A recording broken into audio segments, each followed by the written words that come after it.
இது simply divine women's day special series powered by Giri. மகத்தான பாரத தேசத்துல சிறப்பான இறைப்பணி ஆற்றிய பெண்களை பத்தி தான் நம்ம இந்த வீடியோல பார்க்க போறோம்.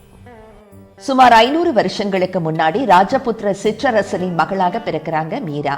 அவங்க அரண்மனைக்கு வர ஒரு துறவி கிரிதர கோபாலனின் விக்கிரகம் ஒன்றை மீராவுக்கு பரிசாக கொடுக்க அதுவே அவங்க உயிர்ல கலந்து வியாபிக்க ஆரம்பிக்குது. 12 வயசுல அவங்க மேவார் ராஜகுமாரன் போஜராஜனை திருமணம் செஞ்சுக்கிறாங்க.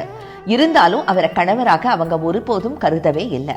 கணவர் வீட்டாரின் எதிர்ப்பையும் மீறி கிருஷ்ணருக்காக ஒரு ஆலயம் கட்டி அங்கே சத்சங்கம் நடத்தி சதா கிருஷ்ண பக்தியிலேயே திளைச்சிருக்காங்க மீரா. இதுக்கு நடுவுல கணவர் ஒரு போர்ல வீர மரணம் அடைஞ்சிடுறாரு. கணவர் வீட்டார் அவங்கள கொலை செய்ய பல திட்டங்கள் போடுறாங்க. சாப்பாட்டுல விஷம் வைக்கிறாங்க, பாம்பு கூடைய பரிசாக அனுப்புறாங்க.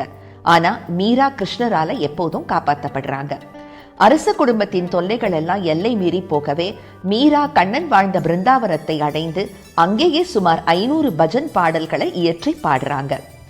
இறுதி காலத்துல துவாரகைக்கு போய் கிருஷ்ணர் மீது நெஞ்சுருகும் பஜன் பாடல்களை பாடியபடியே கிரிதர கோபாலனோடு ஒன்னா கலந்துடுறாங்க மீரா. வரும் கீதம்